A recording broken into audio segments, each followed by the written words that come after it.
नमस्कार, मेरा नाम है सुरेंद्र कुमार और आप देखना शुरू कर चुके हैं geometrical optics and optical instrument के सफर का शायद लास्ट लेक्चर। ठीक है, तो एक बार पुनः आप सभी का दक्षिणा ई क्लासरूम में बहुत बहुत स्वागत है। ऑप्टिकल इंस्ट्रूमेंट में हम ऑलरेडी बातें कर चुके हैं आंखों के बारे में, उसके बाद अपन बातें कर चुके हैं माइक्रोस्कोप के बारे में लास्ट वाली क्लास में। तो आज बढ़ते हैं आगे और खिला को कर देते हैं खत्म। लास्ट अपने पास बचता है टेलीस्कोप, तो अभी हेडिंग डालते हैं अपन टेलीस्कोप और यहां से खिला को आगे बढ़ाते हैं और हेडिंग डाल सकते हैं आप टेलीस्कोप। क्या आइटम है ये? आपने बहुत बार इसको देखा भी होगा स्कूल वगैरह में कहीं पे।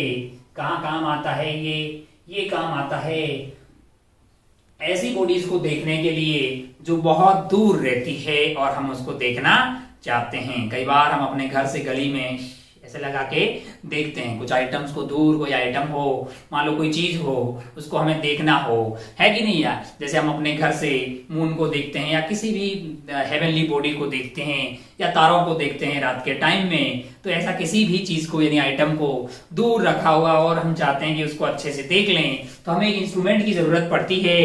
क्योंकि फिर हमारी आंखों की यानी नेक्ड आंखों के बच की बात नहीं होती कि उसको उतना अच्छे से रिजॉल्व और मैग्नीफाई करके हमें दिखाई दे हमारी नेक्ड आई से जो भगवान ने दी गई है। तो हमें एक इंस्ट्रूमेंट की जरूरत पड़ती है जिसका नाम है टेलीस्कोप। आइए देखते हैं कि किस तरह से ये काम करता है।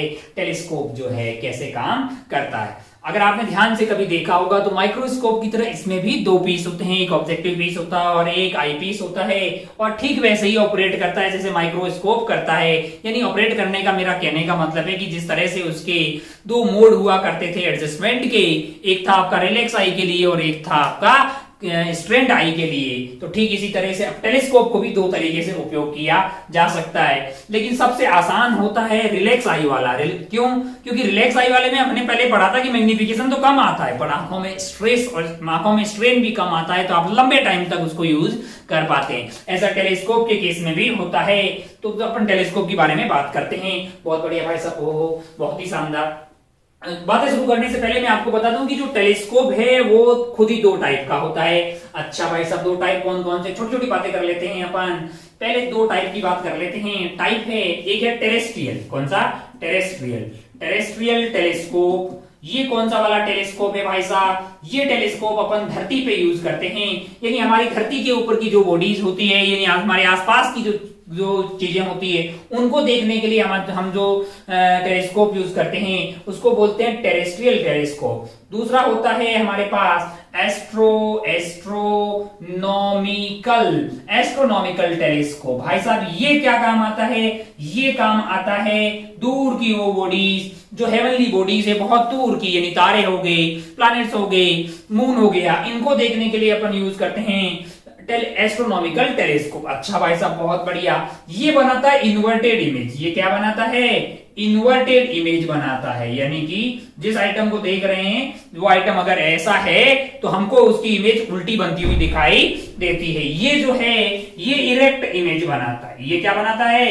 इरेक्ट इमेज बनाना चाहिए भाई साहब। क्यों? क्योंकि आप यार मतलब बड़ी मेहनत करके जुगाड़ कहीं कहीं से टेलीस्कोप खरीदे हो और किसी आइटम को ऐसे देख रहे हो, मतलब किसी भी वस्तु को, चीज को, यहाँ आइटम से मतलब ये कि आप ऐसे देख रहे हो और उसकी इमेज उल्टी बने तो आपको दिमाग खराब हो जाएगा ना यार। पैसा दे के टेलीस्कोप खरीदे हैं, उल्टी इमेज बना रहा है तो आप इमोशनल हो जाएंगे। तो इसमें इस तरह का अरेंजमेंट होता है कि वो इमेज कैसी बनाता है? इरेक्ट बनाता है।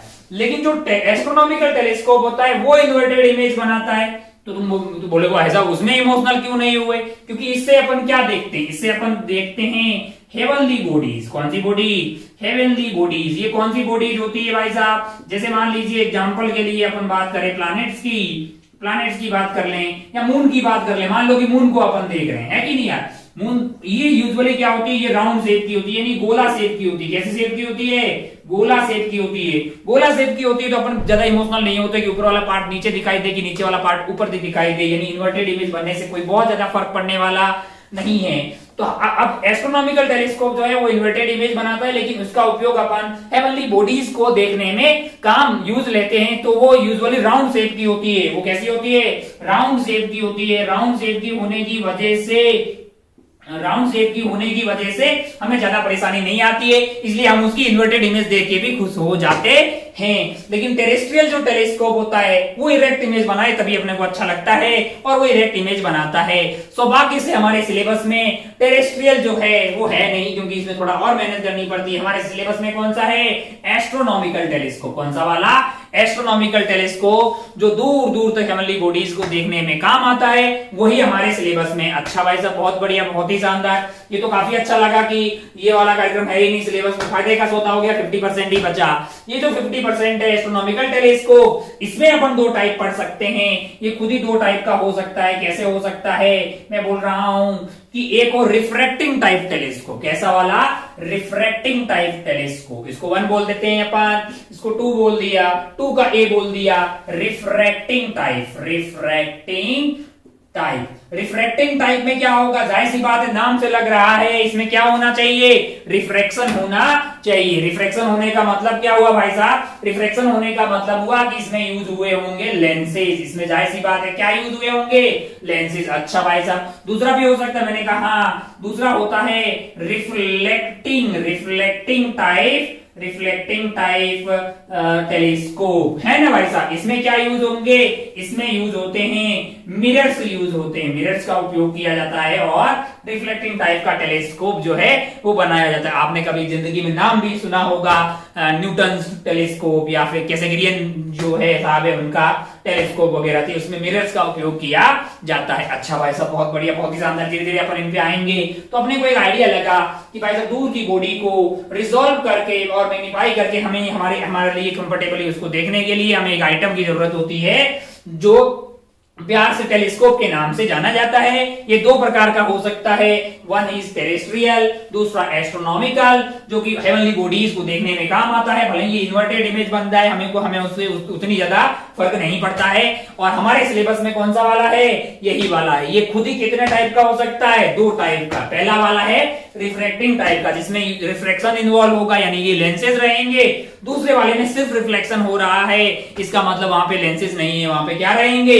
मिरर्स रहेंगे। भाई साहब आगे बढ़ते हैं और हेडिंग डालते हैं। हमें क्या कर डालना चाहिए? हमें डालना चाहिए एस्ट्रोनॉमिकल टेलीस्कोप, और उसमें सबसे पहले हेडिंग डाल देनी चाहिए refracting type telescope, astronomical telescope, और उसके अंदर डाल दीजिए 2 का ए, यानी कि रिफ्रैक्टिंग टाइप टेलीस्कोप। अच्छा भाई साहब, बहुत बढ़िया, बहुत शानदार। ओ हो, अच्छा बढ़िया, अच्छा लगा अपने को कि भाई रिफ्रैक्टिंग टाइप का टेलीस्कोप ही देखना है अपने पहले।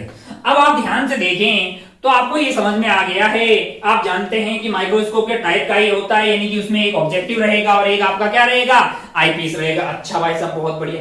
हमने ये ना माइक्रोस्कोप पढ़ते हुए छोटी छोटी बातें की थी कि जो आई वाला पीस है और जो ऑब्जेक्टिव वाला पीस है और जो आई वाला पीस है, ऑब्जेक्टिव वाला पीस का अपर्चर छोटा लिया था हमने, वहां पे बातें की थी कि हम एक छोटे आइटम को देख रहे हैं, और जो आई वाला पीस है वो बड़ा है, क्योंकि आंख जो है उससे देख रही है तो बड़ा है ना, वो मतलब जो है आंख वहां पे पड़ी। तो अब अगर आप ध्यान से देखें, आप किसी सेलेस्टियल बॉडी को देख रहे हैं और आपकी आंखें, उसके कंपेयर में कौन बड़ा हुआ? बॉडी बड़ी हुई। तो आप लॉजिकली ये बता पाएंगे कि कौन सा वाला आइटम बड़ा होना चाहिए, किसका अपर्चर बड़ा होना चाहिए, ऑब्जेक्टिव का या फिर आई पीस का। तो आप लॉजिकली बोलेंगे कि भाई साहब बड़े आइटम को देख रहे हो, तो अगर आप ऑब्जेक्टिव बनाएंगे तो उसका अपर्चर बड़ा होना चाहिए, और आई पीस का क्या होना चाहिए? आई पीस का अपर्चर कम होना चाहिए। अच्छा, पहले बार 1 मिनट, हम रिफ्रैक्टिंग टाइप पढ़ रहे हैं तो दोनों ही लेंस लिए।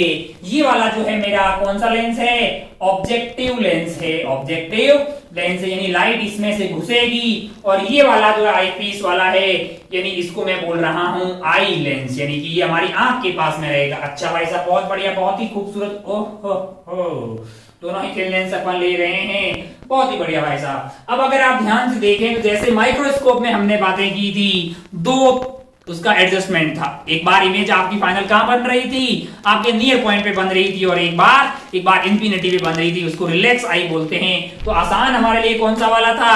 रिलैक्स आई वाला। अब टेलीस्कोप के केस में कई बार क्या होता है, घंटों घंटों तक देखना पड़ता है, लोगों का इंटरेस्ट रहता है, लोग देखते हैं। जैसे सुशांत सिंह राजपूत की बात करें तो वो अपने घर में एक पर्सनल टेलीस्कोप रखा करते थे और जब भी फ्री टाइम मिलता था तो वो आसमान में तारों को देखा करते थे। लोगों का अपना अपना इंटरेस्ट होता है, बहुत सारे लोग जो है ऐसे ही नॉन प्रोफेशनली भी घर में रखते हैं। अगर आपका इंटरेस्ट रहेगा तो आप देखने के लिए काम आता है। अच्छा भाई साहब बहुत बढ़िया, बहुत ही शानदार। अब आपको ये समझ में आ गया कि ऑब्जेक्टिव वाले का प्रेशर ज्यादा होना चाहिए, लेकिन अगर आप घंटों घंटों किसी चीज को देखेंगे तो आपकी आंखों पे फिर मतलब स्ट्रेस नहीं पड़ना चाहिए। तो फिर आपका जो एडजस्टमेंट होना चाहिए वो कौन सा वाला होना चाहिए, रिलैक्स आई वाला, यानी फाइनल इमेज कहां बननी चाहिए, इंफिनिटी। तो पहला वाला केस अपन पढ़ रहे हैं, कौन सा वाला, टेरेस्ट्रियल में भी ए वाला, कौन सा वाला, आपका रिफ्रैक्टिंग टाइप। और रिफ्रैक्टिंग टाइप में भी मैं बोल देता हूं कि भाई साहब ए वाला, स्मॉल ए कर देते हैं उसमें, फॉर रिलैक्स्ड आई, रिलैक्स्ड आई। इसका मतलब इमेज कहां बनेगी, इसका मतलब है इमेज, फाइनल इमेज, कौन सी image, final image is at infinity. Final image कहां बनेगी, इंफिनिटी पे। अच्छा भाई साहब बहुत बढ़िया,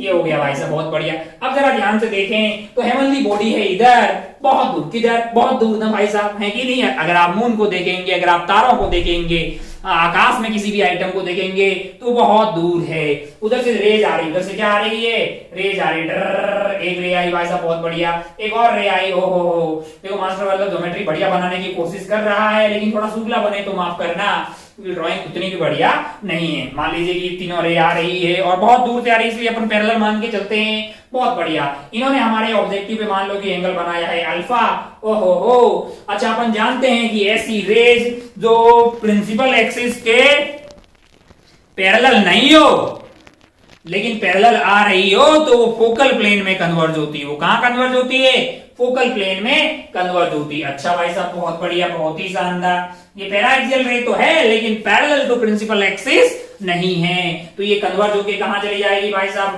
ये तो सीधी चली जाएगी ऐसे, और ये यहां पहुंच गई, और ये यहां पहुंच गई। मान लो कि हम किसी आइटम को देख रहे थे, आइटम था ए बी, आइटम क्या था, ए बी, उसकी इमेज बनी हमारे लिए, यहाँ पे इमेज बन गई मान लो ए डैश बी डैश, और इसको बोल देते हैं C1। C1 is the centre of पहला वाला लेंस। अच्छा भाई साहब बहुत बढ़िया, बहुत ही खूबसूरत। ओहो, अब अगर आप ध्यान से देखें तो ये वाला जो बिंदु होगा ये क्या हो जाएगा, फोकस ऑफ ऑब्जेक्टिव वाला पीस, और ये वाली लंबाई क्या हो जाएगी, ये वाली लंबाई हो जाएगी FO। हम जानते हैं कि ऐसी रेज जो पैराएक्सियल तो हो लेकिन पैरेलल टू प्रिंसिपल एक्सिस नहीं आती हो तो वो फोकल प्लेन में मिलती है, सेकेंडरी फोकस वगैरह, ऐसी बातें अपन पहले ज्योमेट्रिकल ऑप्टिक्स में कर चुके हैं। अच्छा भाई साहब बहुत बढ़िया, बहुत ही शानदार। ओहो, अब ये जो इमेज बन गई है ये इस वाले के लिए ऑब्जेक्ट की तरह बिहेव करेगी। तो मान लीजिए कि यहां से मैं एक रे को लेके गया, थोड़ा सा बड़ा कर देते हैं इसको, ओहो, मान लो कि ऐसा है हमारा ये कौन सा वाला पीस,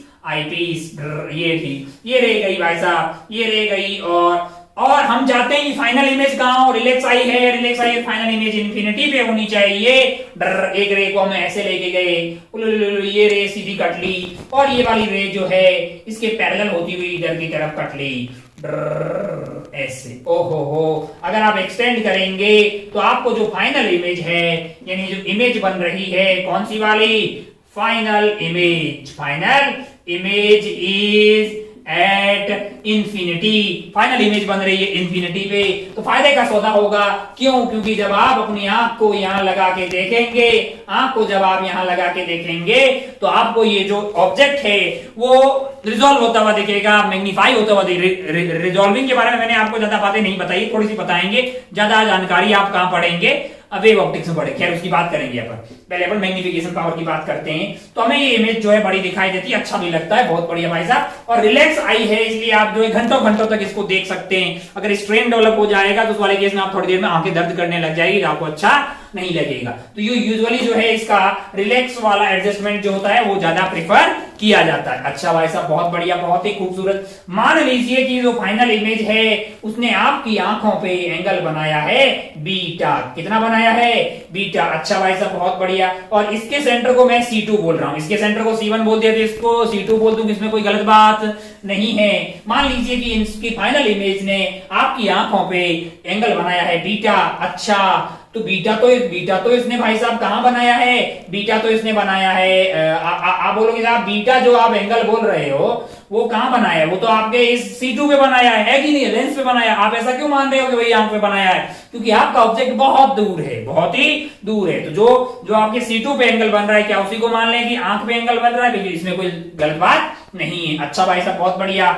अगर आप ध्यान से देखें तो अब आप ध्यान से देख सकते हैं, अगर आप डायरेक्टली आंख को ऐसे देखते उस वाले हेवनली ऑब्जेक्ट को, तब आपकी आंखों पे एंगल बनता है अल्फा, है कि नहीं यार?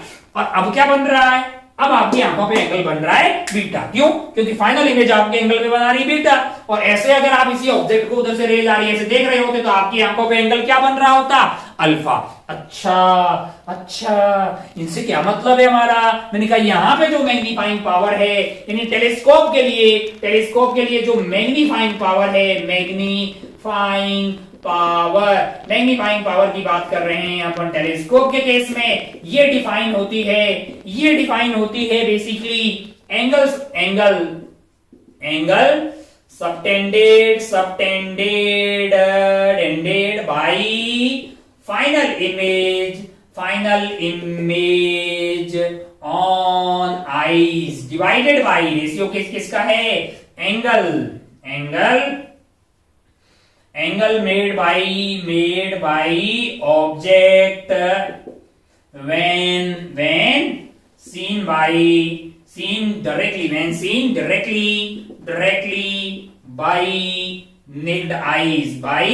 naked eyes। अगर आप अपनी आंखों से मतलब बगैर किसी इंस्ट्रूमेंट का उपयोग किए डायरेक्टली देखोगे तब आपका एंगल बनेगा अल्फा, लेकिन अगर आप इस सिस्टम का उपयोग करके यूज करेंगे तब एंगल बन रहा है बीटा। इन्हीं का रेशियो जो है प्यार से क्या कहलाता है यहाँ पे? मैग्नीफाइंग पावर, यानी कि बीटा डिवाइडेड अल्फा जो होगा वो हमारे लिए यहाँ पे हो जाएगा मैग्नीफाइंग पावर। ये ठीक वैसी बात है जब वहां पे theta divided by theta naught हुआ करता था, कहां पे? माइक्रोस्कोप में। लेकिन यहाँ पे क्या है? वो बीटा डिवाइडेड बाई अल्फा हो गया। अब हमारा धर्म बनता है कि हम बीटा और अल्फा पता कर लें। अच्छा भाई साहब, ये अगर फाइनल इमेज इंफिनिटी पे बनी होगी तो ये जो ऑब्जेक्ट है वो इसके कहां पे रहा होगा? इसकी फोकल लेंथ एफ ई हो गई है, तो ये जो है फोकस ऑफ ई भी होना चाहिए, यानी कि ये वाली जो लंबाई है वो एफ ई के बराबर हो जाएगी। अच्छा, ये एफ हो गया, ये एफ ई हो गया। मैंने कहा ये एक ट्यूब में होता है, ऐसा नहीं यार लेंस से यहाँ लेंस से बीच में हवा है तो लेंस गिर जाएंगे नहीं यार। एक ट्यूब रहती है, ऐसी ट्यूब रहती है, और इधर से अपन आंखें लगा के उधर के आइटम को देखते हैं ना भाई साहब। तो अगर आपको ध्यान से बोले तो यहां से लेके यहां तक की ये जो लेंथ है, इस लेंथ को अपन प्यार से क्या बोलते हैं? ट्यूब लेंथ बोलते हैं। कौन सी लेंथ बोलते हैं? Tube length. ट्यूब की लेंथ क्या हो जाएगी भाई साहब? एल है, जो आपके पास हो जाएगी एफओ प्लस एफई। अच्छा भाई साहब, बहुत बढ़िया, बहुत ही शानदार। मैग्नीट्यूड आप डाल दीजिए एफ और एफई का, यानी कि ये जो लंबाई है उसको डाल दीजिए, तो आपके पास एफओ प्लस एफई जो है वो आपको प्राप्त होती हुई दिखाई देगी, ट्यूब लेंथ। अच्छा, आइए बातें करते हैं मैग्नीफाइंग पावर की दोबारा से, बीटा डिवाइडेड बाय अल्फा। अब हमारा धर्म बनता है कि हम बीटा और अल्फा पता कर लें। इस वाले ट्राइंगल में आ जाइए, कौन सा? A dash B dash C two, A dash B dash C two. क्या यहां से मैं टेन बीटा लिख सकता हूं?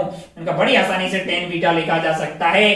टेन बीटा मेरे लिए हो जाएगा A dash B dash divided by A dash C two, A dash divide A dash C2। अच्छा, बीटा बहुत छोटा कि बहुत बड़ा? तो बोलेगा भाई बहुत छोटा। क्यों? क्योंकि ऑब्जेक्ट आपका बहुत बहुत दूर रहता है।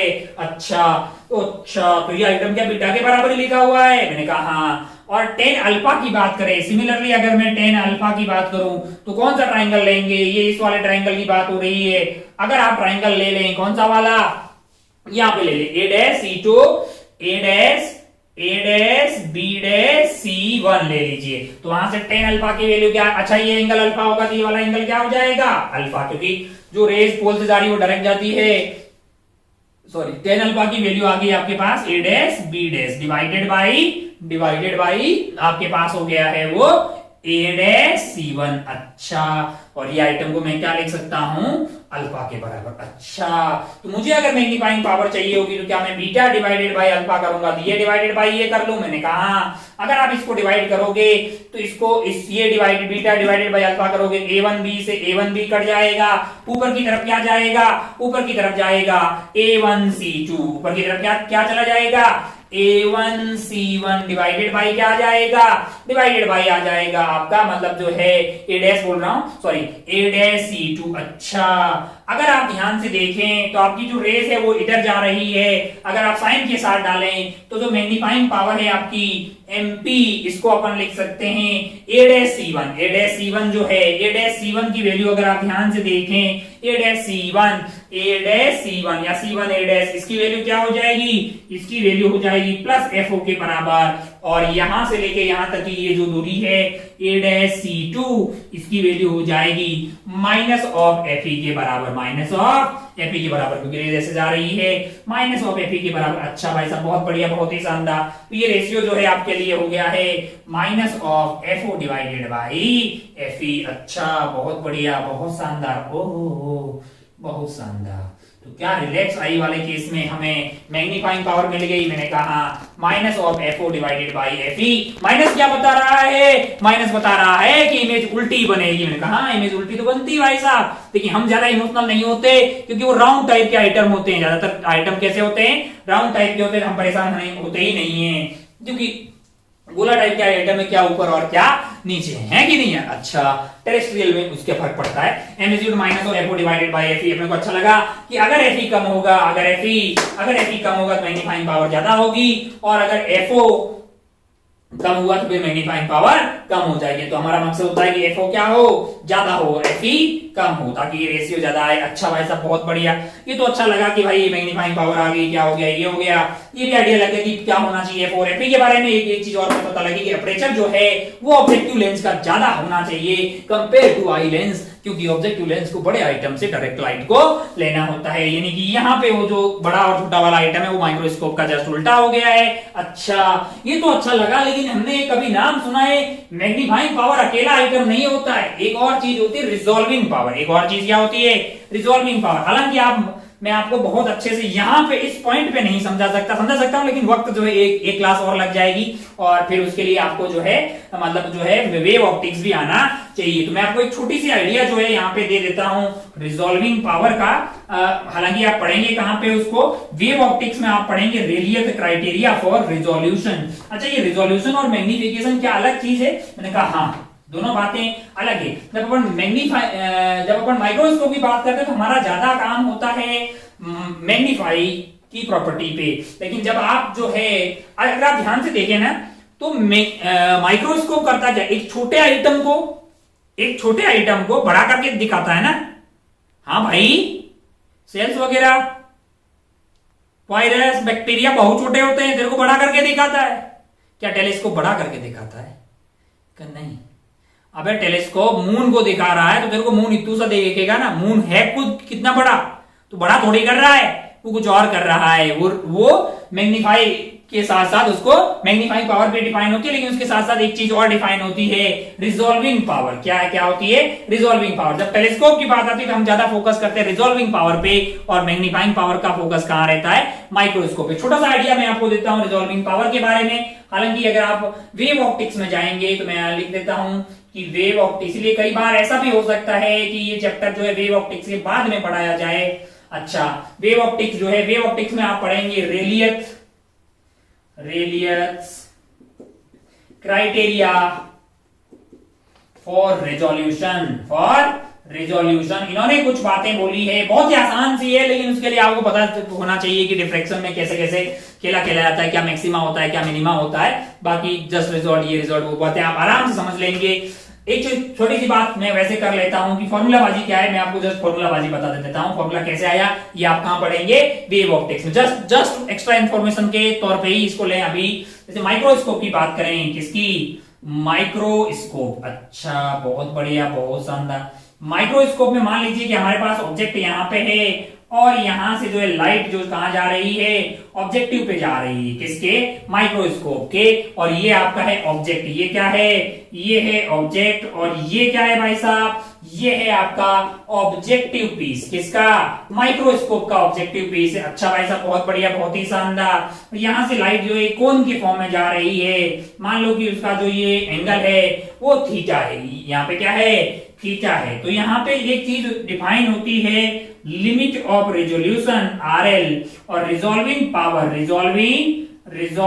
पावर की बात करें तो रिजॉल्विंग पावर होती है 1 अपॉन लिमिट ऑफ रेजोल्यूशन। और ये वैल्यू यहां से रिजॉल्विंग पावर जो है इसके लिए निकल के आती है 2 mu sine theta divided by lambda. हताश परेशान निराश होने की कोई जरूरत नहीं है। माइक्रोस्कोप के केस में रिजॉल्विंग पावर आती है 2 mu sine theta divided by lambda, जो कि 1 अपॉन लिमिट ऑफ रेजोल्यूशन के बराबर होती है। एक मिनट, क्या लिमिट ऑफ रेजोल्यूशन है, क्या है, कहां पढ़ेंगे? वेव ऑप्टिक्स में अभी मैं इतना सारा रायता फैलाने वाला नहीं हूं। यहाँ पे resolving power is equal to 2 mu sine theta divided by lambda. अब आप ध्यान से देखें तो आप बोलेंगे यार ये म्यू क्या है? मैंने कहा mu is the lambda is wavelength. Lambda क्या है? वेवलेंथ है लाइट की। क्या है? वेवलेंथ। अच्छा, बहुत बढ़िया भाई साहब, वेवलेंथ ऑफ लाइट है। जितनी वेवलेंथ कम होगी, जितनी वेवलेंथ, एक छोटी सी बात ऐसी बताता हूं, जितनी वेवलेंथ कम होगी क्या उतनी ज्यादा रिजॉल्विंग पावर होगी? मैंने कहा उतनी ज्यादा रिजॉल्विंग पावर होगी। तो वेवलेंथ कम करवाते हैं यार, बहुत कम करवाते हैं, बहुत बढ़िया माइक्रोस्कोप बन जाएगा। मैंने कहा लेकिन महंगा पड़ेगा भाई साहब। तेरी लैब में तूने 9th में कंपाउंड माइक्रोस्कोप तो पढ़ा होगा, लेकिन तूने इलेक्ट्रॉन माइक्रोस्कोप का नाम नहीं सुना होगा। लेकिन इलेक्ट्रॉन भी एक वेव की तरह बिहेव करता है। हम सब वेव की तरह बिहेव करते हैं। Dual nature of wave, electron को कुछ रफ्तार दे दी जाए तो वेव की तरह बिहेव करता है, और उसका यूज होता है इलेक्ट्रॉन माइक्रोस्कोप में। फिर उसकी वेवलेंथ बहुत कम आती है, तो बहुत कम वेवलेंथ को यहां रखेंगे। तो जो तूने लैब में यूज किया था कंपाउंड माइक्रोस्कोप, उसका 10 टू दी पावर 5 टाइम्स ज्यादा पावरफुल जो है मैग्नीफाइंग पावर होती है किसकी? इलेक्ट्रॉन माइक्रोस्कोप की। लेकिन वो काफी महंगा होता है, इसलिए वो बहुत बड़े बड़े रिसर्च सेंटर्स और जो लैब्स होती है वहां पे उपयोग किया जाता है। हमारी स्कूल्स वगैरह में यूज किया जाता है कंपाउंड माइक्रोस्कोप। तो एक छोटी सी बात समझ में आई कि भाई लेमडा कम होने से आपका जो है रिजॉल्विंग पावर बढ़ जाता है। तो बहुत बढ़िया बढ़िया बढ़िया बढ़िया, मतलब 10 टू दी पावर 5 टाइम ज्यादा पावरफुल आपका कौन होता है? Electron microscope. इलेक्ट्रॉन माइक्रोस्कोप ऐसा भी होता है भाई। इलेक्ट्रॉन माइक्रोस्कोप अलग आइटम है। खैर इसके बारे में छोटी छोटी बातें अगर आप जान, वो अपन मॉडर्न में बात करेंगे कि इलेक्ट्रॉन कहां उसका एप्लीकेशन है। तो एक बात आपको समझ में, अब आप ध्यान से देखिए तो म्यू क्या है? Mu is the refractive index. Mu is the refractive index कौन सा वाला? Medium between object and objective कौन सा? माइक्रोस्कोप का ये ऑब्जेक्टिव है। पीछे यहाँ आईपीस रहेगा, चंपकलाल, यहाँ पे आईपीस रहेगा, है ना? आई बड़ा रहेगा, देखेंगे, है ना? अच्छा भाई, सब बहुत बढ़िया। ओहो, थीटा क्या है? Theta is half angle. Theta क्या है? Half angle of cone of light. Light का एक कोन बनता हुआ दिखाई देगा। यहां से लाइट जा रही, कोन देखा तो ना आइसक्रीम वगैरह, लाइट ऐसे ऐसे जा रही होगी इसमें, ऐसे तो ऐसे ऐसे ऐसे ऐसे ऐसे जा रही होगी, तो एक कोन बनता हुआ दिखाई देगा। उसका जो हाफ एंगल है वो आपका क्या हो जाएगा? थीटा हो जाएगा। ये 2D का एंगल है, ठीक है? 3D में भी होता है, ये अपन 2D वाला बात कर रहे हैं। इसको ऐसे रखेंगे तो ये 2D वाला है। क्या बातें काम कहां पढ़नी है आपको? वेव ऑप्टिक्स में। बस मास्टर इमोशनल होकर आपको ऐसे बता दे रहा है, छोटी सी जानकारी है। अगर आप मेडिकल के लोग हैं तो फॉर्मूला ध्यान होगा, काफी सारी बातें हो सकती है, लेकिन आप डेप्थ में कहां पढ़ेंगे? आप पढ़ेंगे वेव ऑप्टिक्स। अच्छा, माइक्रोस्कोप में तो समझा दिए हो बात, तो टेलीस्कोप की हो रही। मैंने कहा अगर आप ध्यान से देखें तो ये जो रिजॉल्विंग पावर है टेलीस्कोप के लिए कैसे डिफाइन होती है, वो अपन बातें कर लेते हैं यहाँ पे। अच्छा, माइक्रोस्कोप हो गया, बहुत बढ़िया, बहुत शानदार। ओ हो। दूसरी बातें कर लेते हैं किसके लिए?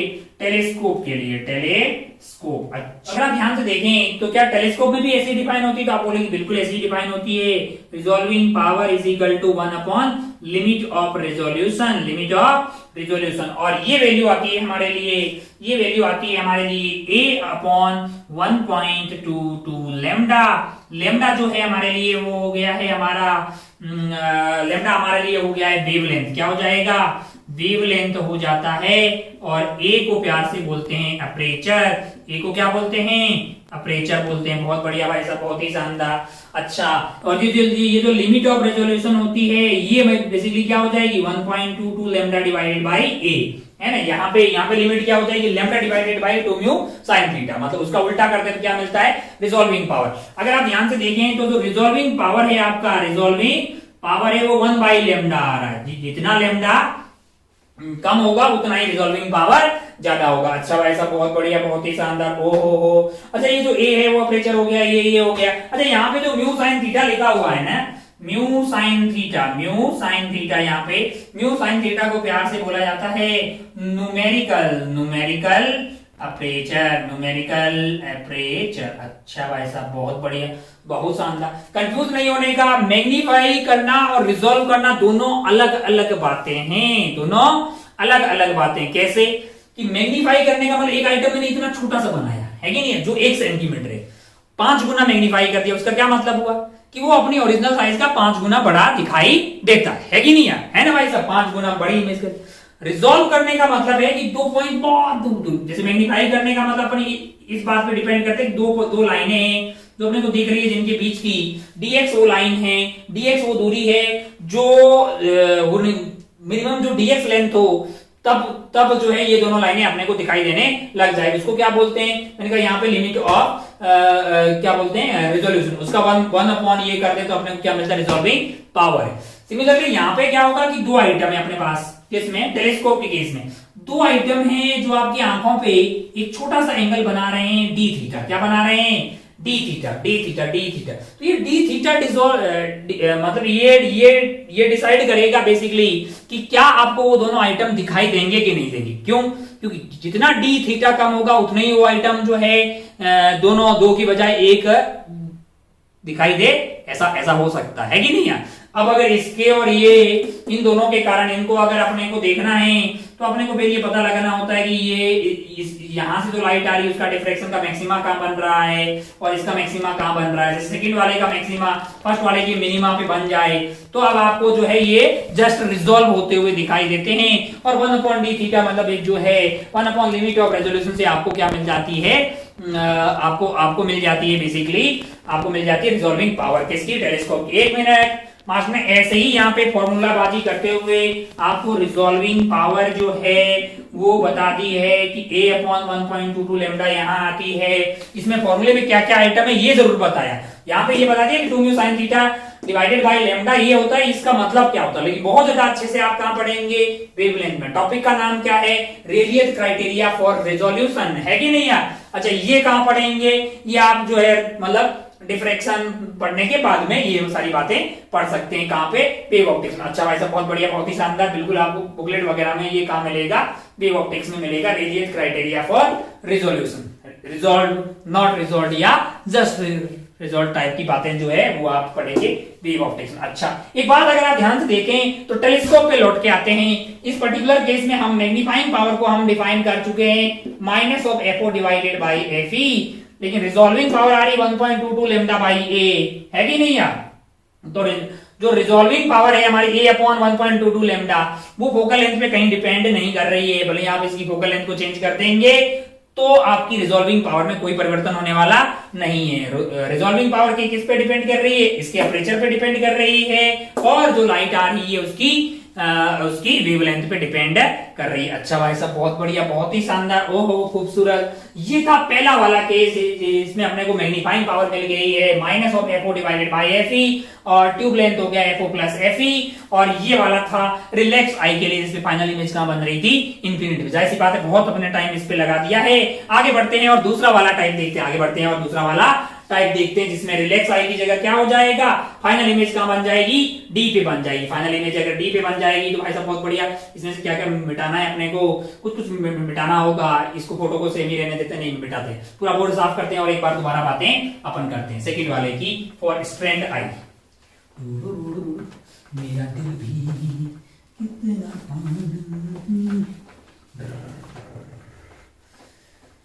मेरा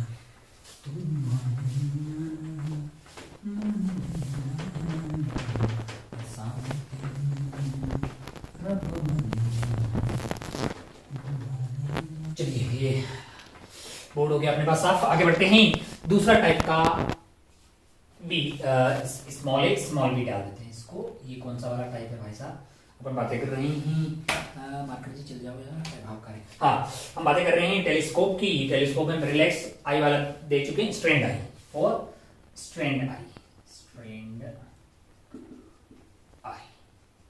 स्ट्रैंड आई वाला टेलीस्कोप देख रहे हैं। यानी इमेज कहां बनेगी, final image is at D, near point of eye, यानी कि डी पे बनेगी भाई साहब। बहुत बढ़िया, बहुत ही शानदार, ओहो बहुत बढ़िया।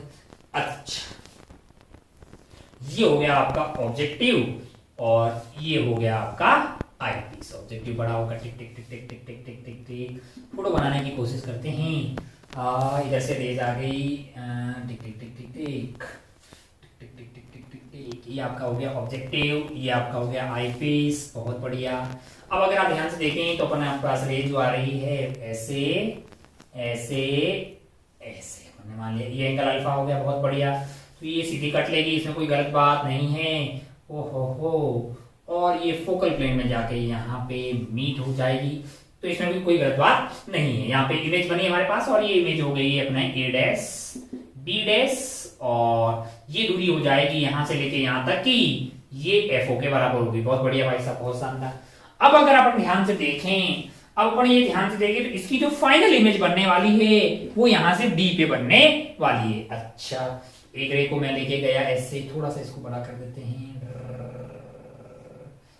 ऐसे, एक रे को मैं लेके गया ऐसे, बहुत बढ़िया भाई साहब। ये टप्पा खा के कहां से पास हो जाएगी, ये पास हो जाएगी एफई से, और ये जो है एक सीधी वो निकल जाएगी ऐसे, और ये पास हो जाएगी आपकी एफई से। मान लीजिए कि एफई कहां पे था, मान लीजिए एफई यहां पे था। अच्छा, इनको जब हमने पीछे की तरफ एक्सटेंड किया, टिक टिक टिक टिक टिक, इसको जब पीछे की तरफ एक्सटेंड किया तो यहां पे अपने को एक इमेज बनती हुई दिखाई दे रही है।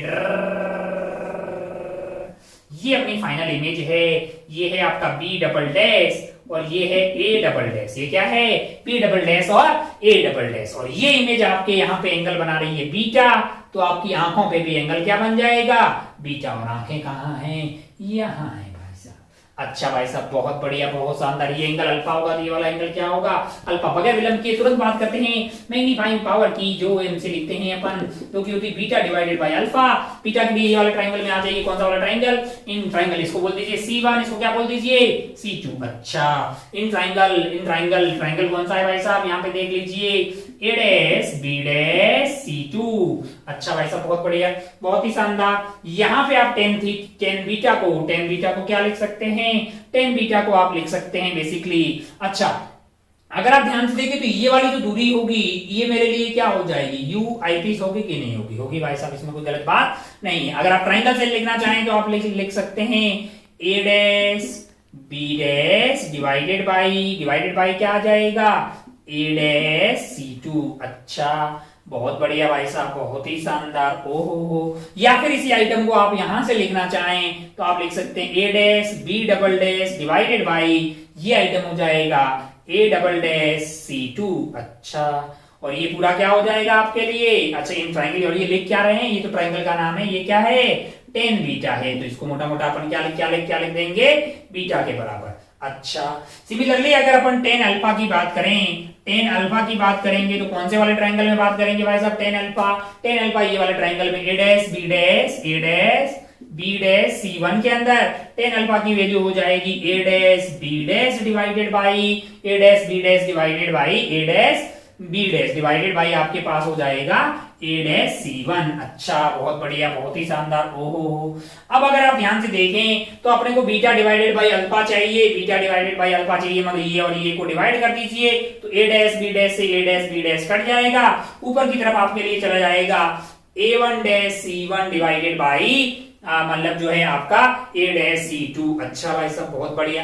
अगर आप ध्यान से देखें तो आपके लिए A1C की वैल्यू है प्लस का FO, क्या है, प्लस का FO। अच्छा, और जो दूसरा वाला है ए डबल डैश C2, इसकी वैल्यू क्या है, ए डबल डैश C2 की वैल्यू क्या हो जाएगी इस डायरेक्शन में, माइनस ऑफ यूई। अच्छा, अगर आप ध्यान से देखें तो अब फिर आपके लिए m की वैल्यू क्या हो गई है, FO डिवाइडेड बाई यानी कि minus of UE, FO divided by minus of UE, यानी कि ये बन गया, यूई मतलब क्या है, आई वाले से इसकी कितनी दूरी थी। अच्छा, बहुत बढ़िया। यूई तो पता है ही नहीं हमको, हमारे लिए क्या आ गया है, एम यहाँ पे लिख लेते हैं, एम हमारे लिए आ गया है minus of FO divided by UE, लेकिन यूई तो हमें पता नहीं, आओ टाइम पास करते हैं, आओ थोड़ा और टाइम पर, लेकिन हमें पता है भाई साहब वी क्या है, इमेज कहां बन रही है, माइनस डी पे बन रही है, तो क्या मैं ऐसा बोलूं 1/f is equal to 1/v minus 1/u, कौन से वाले पीस के लिए, आई पीस के लिए अपन बातें कर रहे हैं, तो 1/v में अगर आप ध्यान से देखें तो ये जो था ये इसके लिए कैसे बिहेव करेगा, ऑब्जेक्ट के लिए, मतलब A dash B dash is the object for eyepiece, है कि नहीं है। अच्छा भाई साहब, बहुत बढ़िया। तो 1/fe आपके लिए ये हो गया, fe पॉजिटिव है, और इमेज आपकी कहां बन रही है, मैंने कहा वी की वैल्यू तो आपके लिए माइनस डी, इमेज तो आपकी कहां बन रही है, यहां से डी दूरी पे, ये वाली दूरी क्या होगी, कैपिटल डी के बराबर होगी कि नहीं होगी यार, क्योंकि आपके लिए इमेज फाइनल बन रही है नियर पॉइंट ऑफ मतलब आई जो है, जो आपके 25 सेंटीमीटर ऑन एवरेज की बात करें, तो आप जो एवरेज विथ साइन अगर डालेंगे तो ये वाली वैल्यू हो जाएगी minus of D minus of 1 upon UE, minus of 1 upon UE. अच्छा भाई साहब, बहुत बढ़िया, बहुत ही शानदार। ओहो, यूई की वैल्यू क्या हो जाएगी हमारे लिए? यूई की वैल्यू जो है हमारे लिए हो जाएगी यूई होगी। बहुत बढ़िया। ओहो, अच्छा अच्छा, हमें चाहिए क्या? हमें तो यूई चाहिए ना यहाँ से, तो हमें बेसिकली चाहिए क्या? 1 बाई यूई तो चाहिए। अच्छा, तो 1 बाई यू की अगर अपन बात करें तो उसको अपन लिख सकते हैं 1 by V minus 1 by F. अच्छा भाई साहब, और v की वैल्यू हमारे के पास क्या है? माइनस डी है, तो ये minus of 1 by D is equal to आ गया minus of 1 by F E, यानी कि इसको मैं लिख सकता हूं minus of 1 by D plus 1 by F E. अच्छा, बहुत बढ़िया, बहुत ही शानदार। अब अगर अपन ध्यान से देखें तो 1 बाई यूई की ये वाली वैल्यू को उठा के अपन कहां डाल दें? 1 बाई ये वाली वैल्यू को उठा के डाल देते हैं अपन यहाँ पे, तो m की वैल्यू हो जाएगी आपके लिए ये हो जाएगी FO divided by minus minus plus हो जाएगा 1 by D plus 1 by F ई। लेकिन अगर आप ध्यान से देखिए तो पॉजिटिव हो गया, लेकिन अगर आप ध्यान से देखें तो आपका अल्फा और बीटा की सेंस ऑपोजिट है। अल्फा इस साइड है और बीटा क्या है? इस साइड है, तो अपन एक माइनस कंसीडर करेंगे क्योंकि हम शुरू से अल्फा और बीटा को ऐसे ही लेके चल रहे हैं। अल्फा और बीटा की जो सेंस है वो अलग अलग है, अल्फा इस सेंस में और बीटा एक अगर आपका CW सेंस में तो दूसरा वाला एंटी क्लॉकवाइज सेंस में है।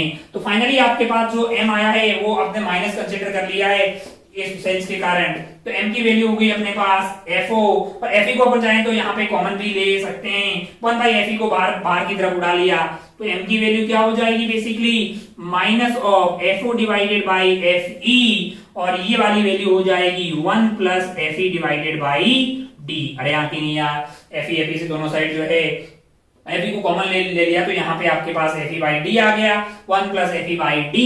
अच्छा भाई साहब, बहुत बढ़िया, बहुत ही शानदार। क्या याद करना है? मैंने कहा ये याद रखना रात को 2:30 बजे भी m इज इक्वल टू, पिछली बार आपके पास सिंपल आया था minus of FO by FE, लेकिन इस बार जो है अगर आप ध्यान से देखें तो आपके लिए एक फैक्टर मल्टीप्लाई हो गया है 1 plus FE divided by D. 1 plus something, ये पॉजिटिव ऐड ये है, तो ये वाली क्वांटिटी ज्यादा ही आएगी ना यार, 1 प्लस समथिंग, तो ये 1 से बड़ा आएगा, जिसको मल्टीप्लाई कर रहे हैं FO बाई FE से, तो आपके लिए वैल्यू बड़ी आएगी, बड़ी आएगी। ये एक फायदे का सौदा है आपके लिए, लेकिन नुकसान ये है कि कंस्टेंट आई है, मतलब स्ट्रेंथ आई है, मतलब ज्यादा टाइम तक आप देख नहीं पाएंगे। अगर आप कम टाइम के लिए होता तो सही रहता, मतलब कम टाइम के लिए अगर देखना है तो स्ट्रेंड आई का सेटअप बहुत सही रहता है, क्योंकि उसमें ज्यादा मैग्निफिकेशन अपने को प्राप्त होता है। लेकिन लंबे घंटों देखना है तो स्ट्रेंड आई में आंखों में दर्द होने लगता है, तो अपन रिलैक्स आई वाला एडजस्टमेंट यूज करते हैं। तो आपको ये याद होना चाहिए कि minus of FO divided by FE 1 plus FE divided by D जो है ये मैग्निफिकेशन आ जाता है किसके लिए?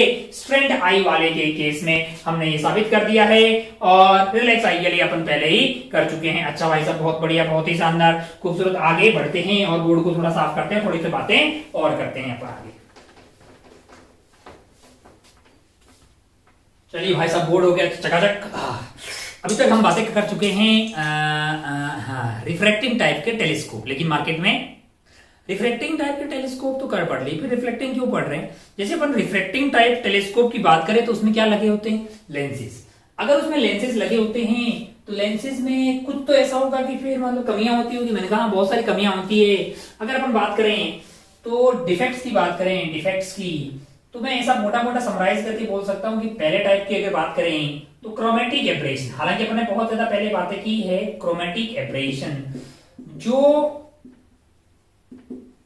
लेंसेज में होता है। मैंने कहा मिरर्स में भी होता है, लेकिन मिरर्स में उसको ठीक किया जा सकता है by using parabolic mirror. Mirrors में इस क्या यूज कर लें आप? पैराबोलिक मिरर यूज कर लें। पैराबोलिक मिरर अगर आप यूज करेंगे तो आप क्रोमेटिक एब्रेशन वाले लफड़ा से ऊपर उठ जाएंगे। अच्छा भाई साहब, और अगर बात करें कि यार रिफ्लेक्टिंग टाइप के टेलीस्कोप है और रिफ्लेक्टिंग टाइप के टेलीस्कोप है, कौन से वाले प्रीफर किए जाते हैं? मैंने कहा रिफ्लेक्टिंग वाले किए जाते हैं, रिफ्रैक्टिंग वाले नहीं किए जाते हैं। क्यों? क्योंकि पहला तो आपको समझ में आ गया कि क्रोमेटिक एब्रेशन को यहाँ पे रिमूव किया जा सकता है, इधर नहीं किया जा सकता, तो एक हो गया। दूसरा ये कि ऐसी भी बात कर सकते हैं अपन, easy to hold and mount. Easy to hold and mount क्यों? क्योंकि जो लेंसेज हैं उसकी दोनों सरफेस काम कर रही होती है कि नहीं यार, है ना? और मिरर के केस में एक साइड तो सिल्वरिंग है, पीछे की तरफ आप कुछ भी लगाओ, स्टैंड लगा के आराम से बड़ा सा मिरर लगा दो। हबल टेलीस्कोप, ये टेलीस्कोप, वो टेलीस्कोप, तूने इंटरनेट पे बहुत सारे नाम सुने होंगे, जगह जगह दुनिया में बड़े बड़े मिरर्स लगा के बड़े बड़े टेलीस्कोप जो है वो बनाए गए हैं। क्यों? वो अगर लेंस से बनाना होगा तो फिर लेंस की दोनों सरफेस जो है वो काम कर रही होती है, तो उसको स्टैंड पे लगाना काफी मुश्किल होगा। लेकिन मिरर के केस में तो क्या, पीछे वाली सरफेस खाली है, मतलब आराम से स्टैंड पीछे लगा दो, क्योंकि पीछे तो कोई लाइट का रोल नहीं है। अच्छा, तो easy to hold and mount. कौन? अपन बातें कर रहे हैं mirrors, lenses versus mirror, lenses versus mirror for telescope, और रिफ्रैक्टिंग वर्सेस रिफ्लेक्टिंग वाला। अच्छा, इजी टू होल्ड में भी कौन जीत गया? मिरर जीत गया। अच्छा, अगर बात करें अपन बड़ी साइज का मिरर बनाना है या बड़ी साइज का लेंस बनाना टफ होगा, क्योंकि उसको होल्ड करना जो है वो काफी टफ होगा। लेकिन मिरर बनाना आसान है, बड़े बड़े मिरर्स बनाए जा सकते हैं। Big size of mirrors, big size of mirrors जो है उसका फॉर्मेशन जो होगा आपके लिए ये इजी होगा। अच्छा, कंपैरेटिव इजी होगा। बहुत बढ़िया भाई साहब, बहुत ही शानदार। और अगर आप सेम ऑप्टिकल प्रॉपर्टीज चाहिए, सेम ऑप्टिकल प्रॉपर्टीज के लिए, सेम ऑप्टिकल प्रॉपर्टी के लिए बात करें, है ना, प्रॉपर्टी के लिए बात करें, तो अगर आप सेम ऑप्टिकल प्रॉपर्टी के लिए बात करें तो cost of mirrors is less, cost of mirrors is less compare to then lenses. Lenses के कंपेयर में क्या है, मिरर सस्ते पड़ते हैं। अच्छा भाई साहब, बहुत बढ़िया। और जो मिरर से इमेज बनती है वो ज्यादा इंटेंसिटी वाली होती है, क्योंकि सारी की सारी लाइट जो है वो रिफ्लेक्ट होके वापस आ जाती है। तो मिरर्स वाले केस में मोर इंटेंस इमेज किसमें, मिरर्स में होती है, ज्यादा इंटेंस इमेज होगी। तो इन सब बातों से क्रोमेटिक एब्रेशन जो है पैराबोलिक मिरर यूज करके रिमूव कर सकते हैं। Easy to hold and mount होता है। बिग साइज के मिरर्स आसानी से बनाए जा सकते हैं। और सेम प्रॉपर्टी, ऑप्टिकल प्रॉपर्टी की बात करें, यानी सेम पावर अगर अपने को चाहिए तो मिरर के केस में उसकी कॉस्ट जो है अपन कम आएगी। और अगर बात करें इमेज की, तो वो इमेज जो है मिरर वाले केस में ज्यादा अच्छी बनती है। इसीलिए जो रिफ्रैक्टिंग टाइप टेलीस्कोप है उसके कंपेयर में अपन प्रेफर करते हैं रिफ्लेक्टिंग टाइप टेलीस्कोप की। तो हमारे अगर एनसीईआरटी के सिलेबस में देखा जाए कि अभी जो लेटेस्ट एनसीईआरटी जो चल रही है उसमें जो रिफ्लेक्टिंग टाइप टेलीस्कोप है, आप हेडिंग डाल दीजिए रिफ्लेक्टिंग टाइप टेलीस्कोप, उसमें है कैसेग्रेन साहब ने जो टेलीस्कोप बनाया है वो हमारे सिलेबस में है, यानी कि वो एनसीईआरटी में फोटो वगैरह उसका दिया हुआ है। तो हेडिंग आप डाल दीजिए reflecting type telescope, reflecting type telescope. अपन क्या कर रहे हैं, अपन पढ़ रहे हैं टेरेस्ट्रियल नहीं पढ़ रहे, एस्ट्रोनॉमिकल पढ़ रहे हैं। उसमें दो टाइप थे, रिफ्रैक्टिंग है, रिफ्रैक्टिंग की फिर दो टाइप थे वो अपन ने पढ़ लिए। अपन आ गए हैं रिफ्लेक्टिंग वाले में, और अपन ने ये पांचों कांड पढ़ के ये पढ़ा कि क्यों रिफ्लेक्टिंग टाइप जो है वो प्रेफर किया जाता है रिफ्रैक्टिंग के कंपेयर में जो है। तो अब आप हेडिंग डाल सकते हैं कि रिफ्लेक्टिंग टाइप टेलीस्कोप। अच्छा भाई साहब, इसमें अगर अपन चाहें तो दो तरह के टेलीस्कोप बात कर सकते हैं।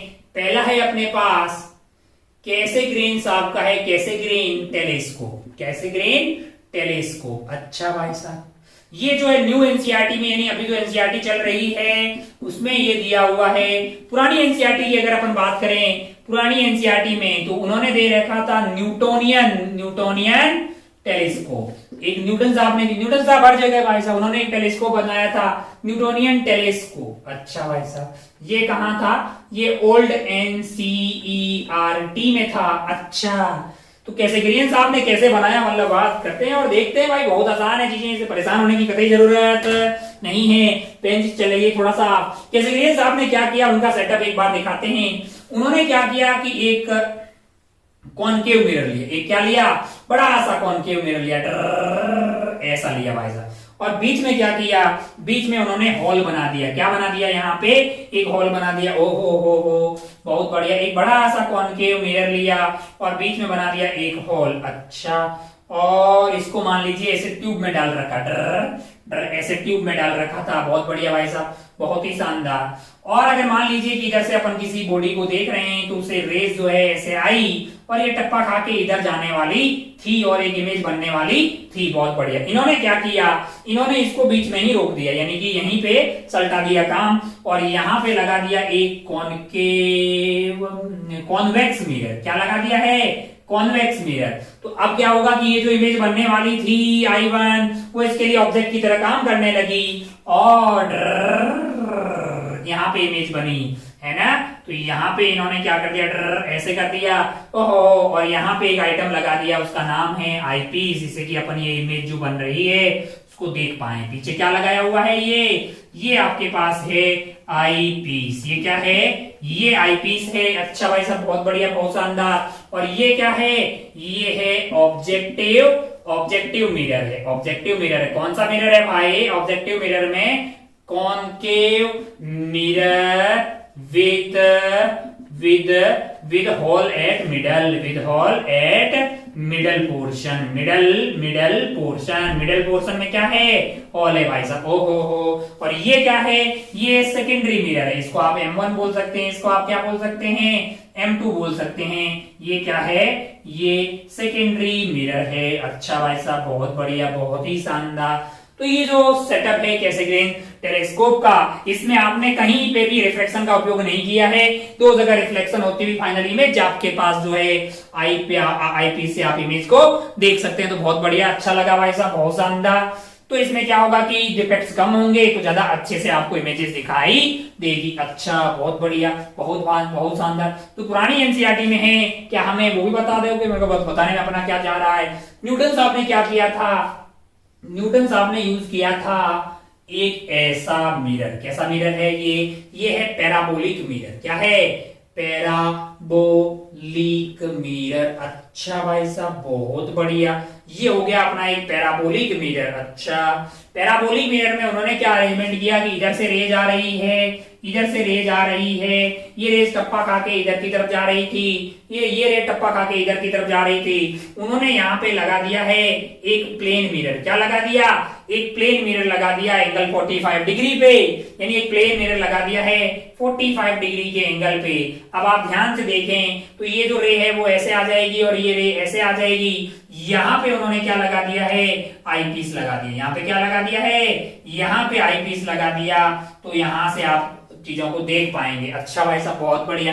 क्या यहाँ से भी देख सकते थे, मैंने कहा हाँ, यहाँ से अगर देखते तो फिर क्या। अच्छा, इसमें कुछ कमियां हैं क्या यहाँ से देख सकते थे, मैंने कहा हाँ। फिर एक ऑप्शन था होगा कि वहां पे आप केबिन लगा के बैठ जाइए, है ना, केबिन लगा के यहाँ बैठ जाइए, है कि नहीं यार। या फिर आप प्लेन मिरर को यूज करके ऐसे देख लीजिए, है कि नहीं यार। अच्छा, एक चीज बताइए, इसमें कुछ डिफेक्ट भी है क्या। मैंने कहा एक डिफेक्ट ये है कि ये जो प्लेन मिरर है आपका, वो जो रेज आ रही है उधर से उसको ब्लॉक कर रहा है। उसको क्या कर रहा है, उसको ब्लॉक कर रहा है। अगर आप इसके डिफेक्ट्स की बात करेंगे, इनकी कमियों की बात करेंगे, तो पहला आप बोल सकते हैं कि जो प्लेन मिरर है, प्लेन मिरर क्या कर रहा है, प्लेन मिरर जो ऐसे लगा रखा है 45 डिग्री पे, वो ब्लॉक कर रहा है ब्लॉक लाइट्स। वो लाइट्स को क्या कर रहा है, ब्लॉक कर रहा है। उससे क्या होगा, इमेज कम इंटेंसिटी वाली बनेगी। दूसरा, अगर आप ध्यान से देखें तो आपके पास जो आईपीस है वो लाइट के परपेंडिकुलर डायरेक्शन में, अरे आप ऐसे देख रहे हो, यहां बैठ के देख रहे हो और ऑब्जेक्ट कहां है, उधर है। इस वाले केस में क्या होगा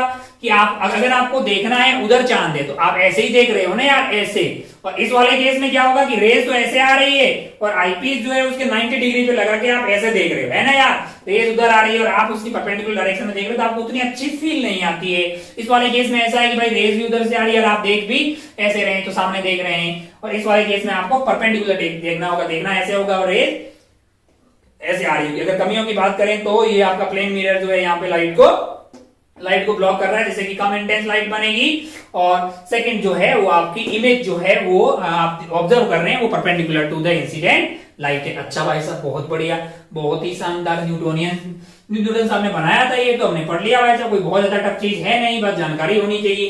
कैसेग्रेन साहब का ये जो टेलीस्कोप है ये आपके लिए मतलब जो है, अच्छा ये अपने आप में एक सवाल बन जाएगा, अगर टफ करना है तो क्या है। अच्छा, ये इसमें सवाल बनाना होगा तो क्या होगा, ऑब्जेक्ट आपका इंफिनिटी पे मान लो, इसकी फोकल लेंथ दी हो तो इमेज कहाँ बनेगी, पता लग जाएगा। इमेज कहाँ बनेगी ये पता लगाना आपके लिए कोई टफ चीज नहीं है। वो जो इमेज बनेगी वो ये वाली दूरी दी हो और आप फिर मतलब क्या करेंगे कि इसकी पोजीशन दी हो तो फिर आप पता कर लेंगे कि ये दूरी क्या होगी, फिर यही जो इमेज है वो उसके लिए क्या बन जाएगा, ऑब्जेक्ट की तरह बिहेव करेगी और एक वर्चुअल ऑब्जेक्ट की तरह बिहेव करेगी। अच्छा भाई साहब फिर क्या होगी, उसकी इमेज यहाँ पे बन जाएगी। कैसे सवाल बनाए जा सकते हैं, इसमें क्या कॉम्बिनेशन ऑफ मिरर्स हमने पहले ही पढ़ा है भाई साहब। कहाँ पे पढ़ा था, ज्योमेट्रिकल ऑप्टिक्स में खूब कॉम्बिनेशन ऑफ मिरर्स वगैरह पढ़ा था। तो ये आपके लिए कोई टफ चीज नहीं है, बड़ी आसानी से इस पे आने वाला कोई भी न्यूमेरिकल सवाल आप बहुत ही आसानी से इसको सॉल्व कर पाएंगे। अच्छा भाई साहब बहुत बढ़िया, बहुत ही शानदार। आगे बढ़ते हैं। तो इस तरह से देखें तो अपन थ्योरी के हिसाब से देखें तो हमारा टेलीस्कोप का मतलब दो टाइप के टेलीस्कोप होते हैं, रिफ्लेक्टिंग टाइप के और रिफ्रैक्टिंग टाइप के। कौन से वाले के अंदर बातें कर रहे हैं अपन,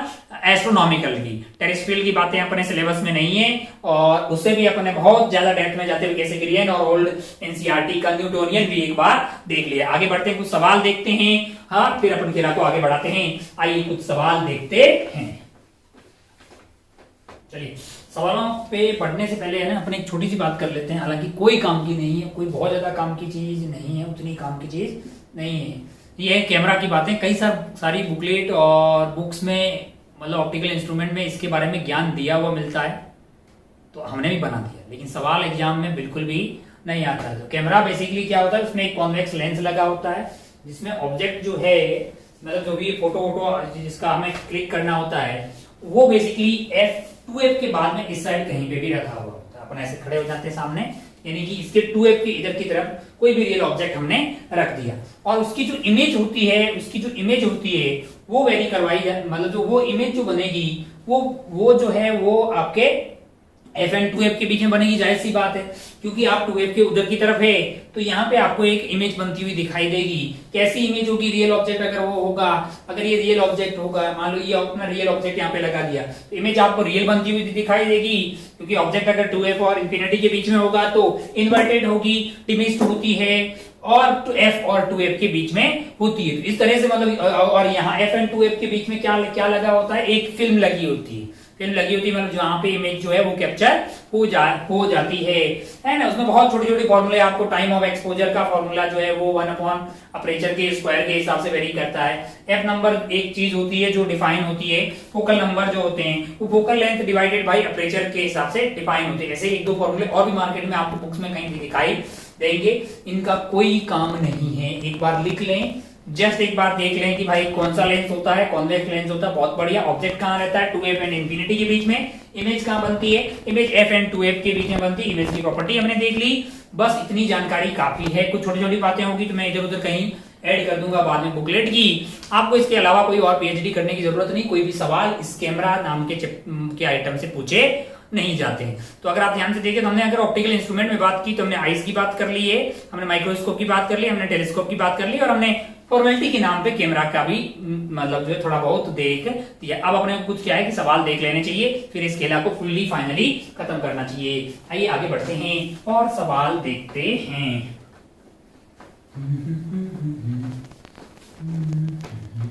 बढ़ जाओ यार, बढ़ जाओ। चलिए भाई साहब बढ़ते हैं आगे और एग्जाम्पल देखते हैं। पहला एग्जाम्पल में अपने को कैसेग्रियन जो है वो दिया हुआ है टेलीस्कोप और आप कुछ इंफॉर्मेशन दी है, सारी इंफॉर्मेशन है। चलिए अब हमने फाइनली पूछा है कि पोजीशन ऑफ फाइनल इमेज बताइए, पोजीशन ऑफ फाइनल इमेज बताइए। ये 11 सेंटीमीटर दिया हुआ है, इन दोनों मिरर्स के बीच की दूरी आपको 2 सेंटीमीटर दी हुई है, दोनों का आर आपको दिया हुआ है, दोनों का आर दिया है तो आपको क्या दी हुई है, दोनों की फोकल लेंथ दी हुई है। अगर इसकी फोकल लेंथ की बात करें तो ये तो हो जाएगा आपका, मैंने मान लो कि इसको M1 बोल दिया, इसको M2 बोल दिया, तो M1 की फोकल लेंथ हो जाएगी 22 डिवाइडेड बाई 2 यानी कि 11 सेंटीमीटर। और वैसे ही M2 की जो फोकल लेंथ होगी उसको मैं F2 बोल दे रहा हूं, वो दिया हुआ 140 जो है mm यानी कि 14 सेंटीमीटर, यानी कि आ गया है आपका 7 सेंटीमीटर। अच्छा भाई सर बहुत बढ़िया। ऑब्जेक्ट आपने रखा इंफिनिटी पे, आप चाहते हैं फाइनल इमेज कहां बने, है कि नहीं यार?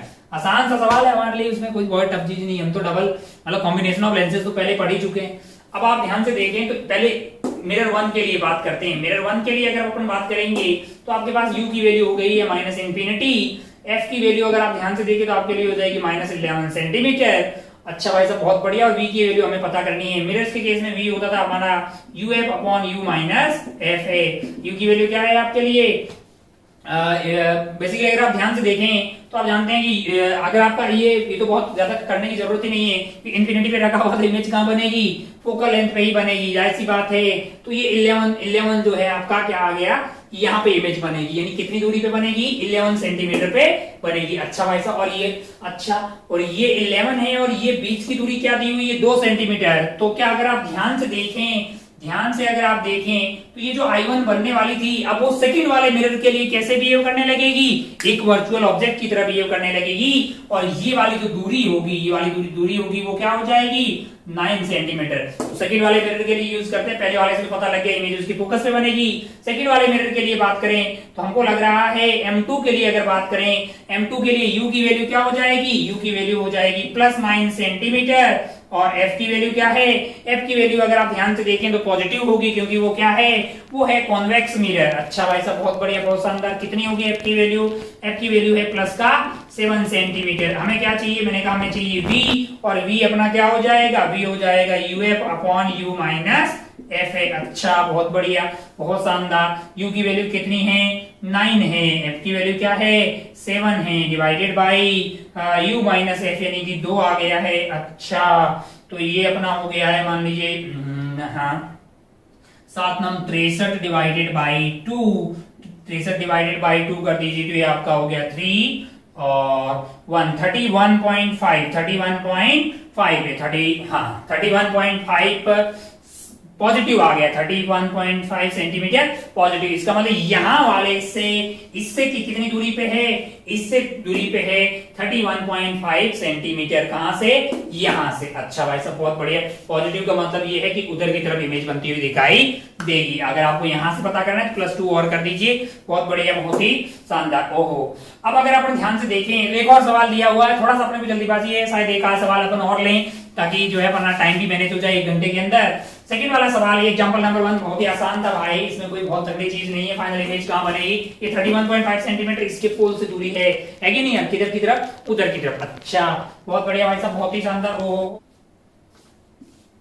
चलिए इस पे बढ़ते हैं। यहाँ पे क्या दिया हुआ है, एक टेलीस्कोप के लिए अपन बातें कर रहे हैं, और 4 लेंस अपने को दिए हुए हैं A B C D, उनकी पावर भी अपने को दिया हुआ है, और उनका अपर्चर जो है वो भी अपने को दिया हुआ है। अपने को क्या करना है, सुटेबल लेंस का सिलेक्शन करना है, किसके लिए, ऑब्जेक्टिव एंड आईपीस के लिए। ठीक है, सही सवाल अपन जो है पहले भी कर चुके हैं, किसमें, माइक्रोस्कोप में। अच्छा भाई साहब बहुत बढ़िया, बहुत शानदार। ओहो, अगर आप ध्यान से देखें तो आपके पास जो है lens A B C D 4 lens आपको दिए हुए हैं, उनकी पावर आपको दी हुई है, उनका अपर्चर आपको दिया हुआ है, और आपसे पूछा है कि कौन से वाले आइटम को ऑब्जेक्टिव में सिलेक्ट करें और कौन से वाले लेंस को आप जो है आईपीस में सिलेक्ट करें। तो अगर आप ध्यान से देखें तो आपको 2 बातें ध्यान में रखनी होगी। एक है मैग्नीफाइंग पावर, मैग्नीफाइंग पावर हो गया आपका FO डिवाइडेड बाय FE, और दूसरी चीज आपके मन में आती है रिजॉल्विंग पावर। ये क्या है, ये तो है मैग्नीफाइंग पावर, और रिजॉल्विंग पावर क्या होगी, A अपॉन 1.22 लैम्डा।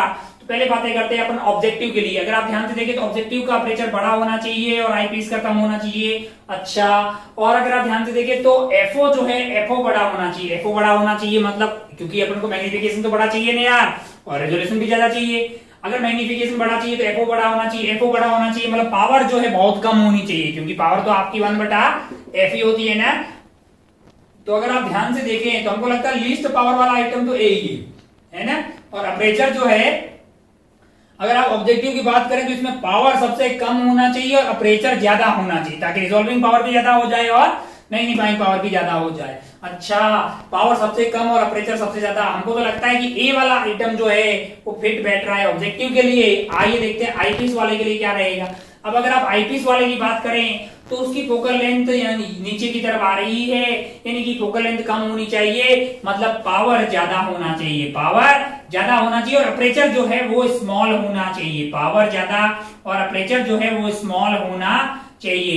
तो अगर आप ध्यान से देखें पावर ज्यादा, पावर ज्यादा, पावर ज्यादा, और फिर अपने को ध्यान पर आया कि अपर्चर की बात करें तो इसका अपर्चर ज्यादा है, यहाँ पे दोनों की पावर 10 और 0.02, और 0.02 के साथ 20 का ऑप्शन मिल रहा है, तो पावर ज्यादा चाहिए, अपर्चर कम, तो अपन डी ऑप्शन के साथ जाएंगे। किसके लिए, आई वाला जो लेंस अगर सिलेक्ट करना होगा तो अपने लिए डी जो है बेस्ट फिट रहेगा। तो ऐसे खूब सारे सवाल आते हैं तो आप आराम से सॉल्व कर पाएंगे। क्या टाइम हो गया, एक आध सवाल और देख लें क्या? एक आध सवाल और देख सकते हैं। चलिए भाई साहब,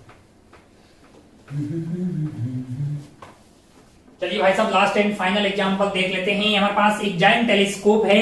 अच्छा भाई साहब, रिलैक्स आई के लिए यूज किया जा रहा है। एफओ आपको दिया वो 15 मीटर, एफई आपको 1 सेंटीमीटर, एंगुलर मैग्निफिकेशन पूछा, मैंने कहा बहुत ही आसान है। और बोला गया है कि इस टेलीस्कोप का उपयोग करके अपन मून को देख रहे हैं, जिसकी डायमीटर आपको ये दी हुई है और उसका लूनर रेडियस आपको ये दिया हुआ है। और आपसे पूछा है कि मून की डायमीटर क्या होगी। Find the diameter of the image of the moon formed by the objective lens. बहुत बढ़िया भाई साहब, बहुत ही शानदार। ओहो, अब अगर आप ध्यान से देखें, तो पहला तो बहुत ही आसान है। पहला वाला आइटम आपसे क्या पूछा है? आपसे पूछा है एंगुलर मैग्निफिकेशन। आप जानते हैं कि एम की वैल्यू होती है minus of FO divided by FE.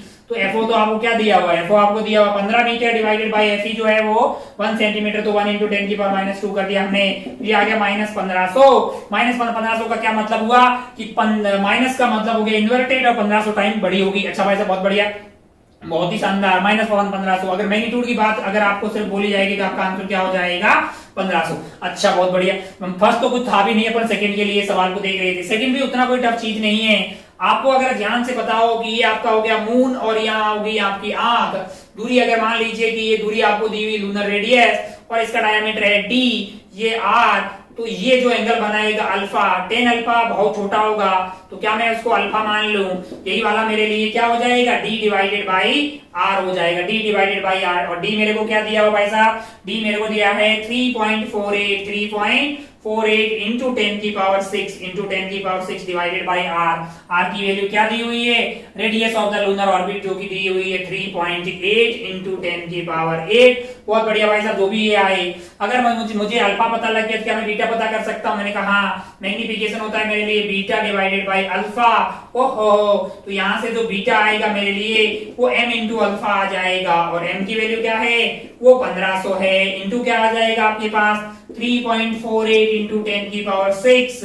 3.8 into 10⁸। बहुत बढ़िया भाई साहब, बहुत शानदार। हो ये क्या मिल गया? ये बीटा मिल गया। अब आप ध्यान से देखो तो मान लीजिए कि भाई साहब ये जो है आपकी साइज है वो लंबाई x हो गई है और ये एफ हो जाएगा। ये एंगल क्या हो जाएगा? बीटा। अच्छा, बहुत बढ़िया भाई साहब, बहुत ही शानदार। हो तो अब अगर आपको x पूछा जाए यानी कि साइज पूछी गई है तो यहाँ से जो tan बीटा है, tan बीटा की वैल्यू बीटा के बराबर हो जाएगी, वो x बटा एफ हो जाएगा। तो मुझे अगर x पता करना है सवाल में तो मेरे लिए हो जाएगा बीटा इंटू एफ। बीटा की वैल्यू क्या है मेरे लिए? बीटा की वैल्यू ये आ गई भाई साहब कितनी? 1500 into 3.48 into 10⁻6 divided by 3.8 into 10⁸। और इंटू अपने को क्या करना है? इंटू अपने को एफ करना है। एफ इज 1 सेंटीमीटर यानी 1 इंटू 10⁻²। अब इसमें डाल दीजिए कैलकुलेटर में, है ना, बहुत बड़ा सा रायता आया है। इसको जब आप कैलकुलेट कर रहे हो तो आपको क्या मिल रहा है? कैलकुलेट कर दीजिए। ये मिल रहा है 13.7 इंटू 10⁻²। ये आ रहा है 13.7 इंटू 10⁻² मीटर। तो अपने को लगा भाई साहब कि आ गया है 13.7 सेंटीमीटर। बहुत बढ़िया, बहुत ही शानदार, बहुत ही खूबसूरत। ऐसे टाइम पास सवाल कहीं पूछा हुआ था, किसी एग्जाम में पूछा हुआ था, इसलिए हमने लिख दिया। कोई बहुत तगड़ा चीज नहीं है। एक बार पुनः मतलब हम आपको बताते हैं कि ऑप्टिकल इंस्ट्रूमेंट में हमारी बातें कहाँ हुई है? हमारी बातें हो गई है आइज की, हमारी बातें हो गई है माइक्रोस्कोप की, हमारी बातें हुई टेलीस्कोप की, और हमने थोड़ा सा कैमरा भी पढ़ लिया। इससे पहले अपन ज्योमेट्रिकल ऑप्टिक्स को पूरी शिद्दत से पूरा कर चुके। अराउंड 20 के आसपास उसमें लेक्चर लगे थे और अराउंड 3 के आसपास जो है हमारे ऑप्टिकल इंस्ट्रूमेंट देखने में काम आए थे। ऑप्टिकल इंस्ट्रूमेंट आप समझिए पहले, उसके फॉर्मूले आपको याद होने चाहिए। तुरंत बहुत सारे सवाल फॉर्मूले वाले आएंगे, उसमें तुरंत फॉर्मूला लगाइए। कोई थोड़ा बहुत टफ आए तो बाकी चीजें भी लगा के आप उसके आंसर तक पहुंच सकते हैं। रेजोल्यूशन के बारे में हमने ज्यादा बातें नहीं की है, वो आपको रेलियत क्राइटेरिया ऑफ रेजोल्यूशन का पढ़ेंगे, आप वेव ऑप्टिक्स में पढ़ेंगे। अब आपसे ऑप्टिक्स में यानी कि अपना विदा लेने का वक्त जो है वो फाइनली आ गया है। बहुत बढ़िया, बहुत ही शानदार, मतलब जो है आपका काफी लंबा इसमें सफर चला है हमारा 20+3 यानी कि अराउंड 23 लेक्चर्स का। चलिए हम क्या को समाप्त करते हैं। समाप्त करने से पहले चंद लाइनें अपन बसीर बद्र की अगर बोल दें, मान लो कि बोलते रहते हैं वो सब बातें। चिरागों को आंखों में महफूज रखना, बड़ी दूर तक रात ही रात होगी। चिरागों को आंखों में महफूज रखना, बड़ी दूर तक रात ही रात होगी। अगली उनकी दो लाइनें हैं और भी अच्छी है कि अजल ता अब्द, अजल ता अब्द तक सफर ही सफर है, कहीं सुबह होगी तो कहीं शाम होगी। अजल ता अब्द का मतलब है कि आदि से लेके अंत तक, अजल ता अब्द तक सफर ही सफर है, कहीं सुबह होगी तो कहीं शाम होगी। इससे मास्टर ये कहना चाह रहा है भाई साहब कि 10th के बाद में अपने को ऐसा लगता था कि जिंदगी जिंगा लाला हो जाएगी, तो फिर पता चला कि नहीं।